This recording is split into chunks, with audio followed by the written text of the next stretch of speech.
கர்த்தருக்கு ஸ்தோத்திரம். இன்றைய நாட்களில் கர்த்தருடைய சித்தத்தை செய்வோம். மத்திய சுவிசேஷம் 7வது அதிகாரம் 21வது வசனம். பரலோகத்தில் இருக்கிற என் பிதாவின் சித்தத்தின்படி செய்கிறவனை பரலோக ராஜ்யத்தில் பிரவேசிப்பானா இல்லாமல் என்னை நோக்கி கர்த்தாவே கர்த்தாவே என்று சொல்லுகிறவன் அதில் பிரவேசிப்பதில்லை. யார் தேவனுடைய சித்தத்தை முழுவதுமாய் செய்கிறாங்களோ அவங்க தான் பரலோக ராஜ்யத்தில் பிரவேசிக்க முடியும். ஒரு தகப்பனுக்கு 2 பசங்க இருந்தாங்க.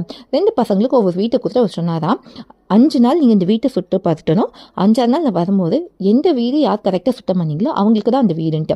மூத்த பையன் என்ன பண்ணானா 5 நாளுமே சுத்தம் பண்ணான். ஆனால் இளைய பையன் என்ன தெரியுமா பண்ணுவான், ஒரு நாள் விட்டு ஒரு நாள் சுத்தம் பண்ணுறது, அப்புறம் கடைசி நாள் நம்ம பண்ணிக்கலான்ட்டு கொஞ்சம் அசால்ட்டாக இருந்துட்டான். ஆனால் என்ன ஆச்சு தெரியுமா, அந்த ஒரு நாளைக்கு முன்னாடி அவனுக்கு ஒரு ஆக்சிடென்ட் ஆனனால அவனால் அந்த வீட்டை சுத்தப்படுத்த முடியல.